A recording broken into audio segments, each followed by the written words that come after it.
പഴങ്കഞ്ഞിയെ ഒരു super food എന്നൊക്കെ പറഞ്ഞ് നിങ്ങൾ ഒരുപാട് കേട്ടിട്ടുണ്ടാവും അല്ലേ? സോഷ്യൽ മീഡിയയിലൊക്കെ നോക്കിയാൽ ഇത് പ്രതിരോധശേഷി കൂട്ടും, കുടലിന് നല്ലതാണ്, എന്തിനേറെ പറയുന്നു, പല രോഗങ്ങൾക്കും മരുന്നാണെന്നൊക്കെയാണ് പ്രചാരണം. ശരി, അപ്പോൾ നമുക്കിതിന്റെ സത്യാവസ്ഥ എന്താണെന്ന് ഒന്ന് നോക്കാം. അപ്പോൾ ശരിക്കും എന്താണ് ഇതിന്റെ പിന്നിലെ യാഥാർത്ഥ്യം?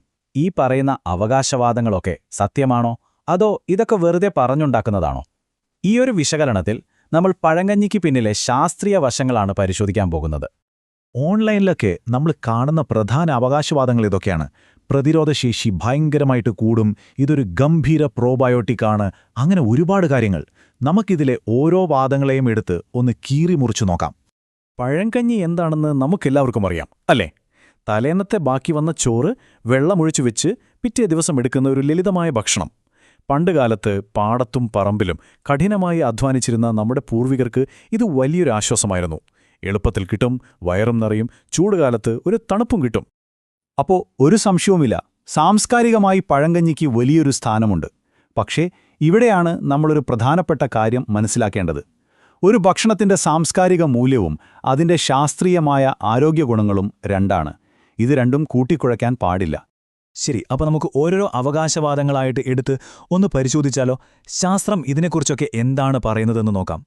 ഏറ്റവും വലിയൊരു പ്രചാരണം എന്താണെന്ന് വെച്ചാൽ പഴങ്കഞ്ഞി ഒരു അടിപൊളി പ്രോബയോട്ടിക് ആണെന്നാണ്. അതായത് നമ്മുടെ കുടലിന് ഗുണകരമായ ബാക്ടീരിയകൾ ഇതിൽ ധാരാളമുണ്ടെന്ന്. പക്ഷേ യാഥാർത്ഥ്യം അതല്ല. ഇതിലെ പുളിപ്പിക്കൽ പ്രക്രിയ ഒട്ടും നിയന്ത്രിതമല്ല. അതായത് വീട്ടിലുണ്ടാക്കുന്ന പഴങ്കഞ്ഞിയിൽ വളരുന്നത് നല്ല ബാക്ടീരിയയാണോ അതോ അപകടകാരികളായ ബാക്ടീരിയയാണോ എന്ന് നമുക്കൊരു ഉറപ്പും പറയാൻ പറ്റില്ല. അതെന്തുകൊണ്ടാണെന്ന് വെച്ചാൽ പല കാര്യങ്ങൾ ഇതിനെ സ്വാധീനിക്കും.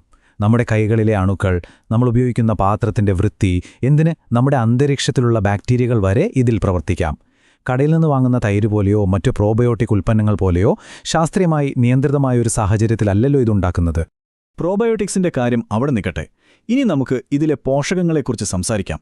സത്യത്തിൽ പഴങ്കഞ്ഞി എന്ന് പറഞ്ഞാൽ വെള്ളം ചേർത്ത അന്നജം, അതായത് കാർബോഹൈഡ്രേറ്റ് ആണ്.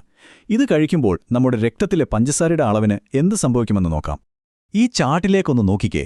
വളരെ വ്യക്തമായിട്ട് കാണാം പഴങ്കഞ്ഞി കഴിക്കുമ്പോൾ ബ്ലഡ് ഷുഗർ ലെവൽ എത്ര പെട്ടെന്നാണ് കുതിച്ചുയരുന്നതെന്ന്. നേരെ മറിച്ച് പ്രോട്ടീനും ഫൈബറും ഒക്കെയുള്ള ഒരു സമീകൃതാഹാരം കഴിക്കുമ്പോൾ ആ ഉയർച്ച വളരെ സാവധാനത്തിലും നിയന്ത്രിതവുമായിരിക്കും. ഈ വ്യത്യാസം നമ്മൾ തീർച്ചയായും അറിഞ്ഞിരിക്കണം. ഇനി ഇതിന്റെ ന്യൂട്രീഷൻ പ്രൊഫൈൽ എടുത്താൽ കാര്യം കുറച്ചുകൂടി വ്യക്തമാകും. കണ്ടില്ലേ, ഏകദേശം 85% കാർബോഹൈഡ്രേറ്റ് ആണ്.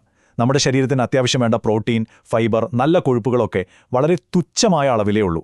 ഇതിൽ നിന്ന് തന്നെ മനസ്സിലാക്കാം ഇതൊരു സമ്പൂർണ്ണ ആഹാരമല്ല.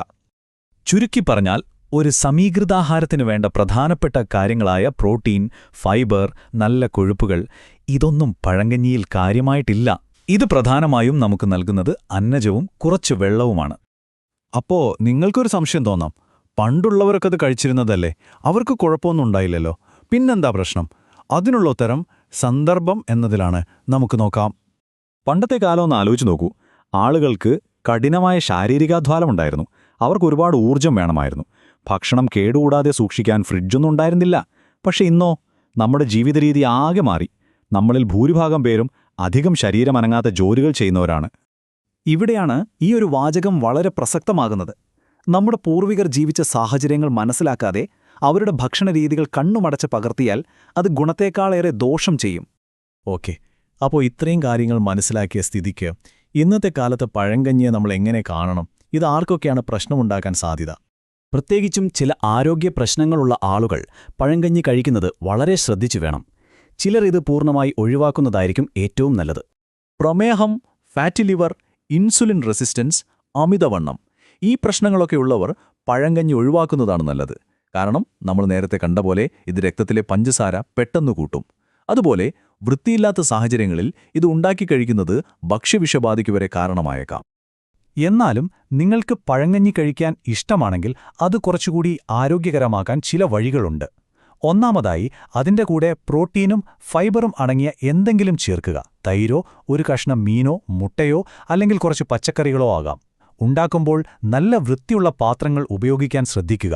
പിന്നെ ഏറ്റവും പ്രധാനം അളവ് കുറയ്ക്കുക. അപ്പോൾ ഈ ചർച്ചയുടെ എല്ലാം അവസാനത്തെ പോയിന്റ് ഇതാണ്.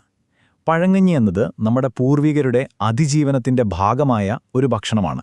അല്ലാതെ അതിൽ അത്ഭുതങ്ങളൊന്നുമില്ല. അതൊരു സൂപ്പർ ഫുഡുമല്ല. നമ്മുടെ പാരമ്പര്യത്തെയും സംസ്കാരത്തെയും ഒക്കെ നമുക്ക് തീർച്ചയായും ബഹുമാനിക്കാം. പക്ഷേ നമ്മുടെ ആരോഗ്യത്തിന്റെ കാര്യം വരുമ്പോൾ എപ്പോഴും ശാസ്ത്രീയമായ അറിവുകൾക്ക് മുൻഗണന നൽകുന്നതാണ് ബുദ്ധി.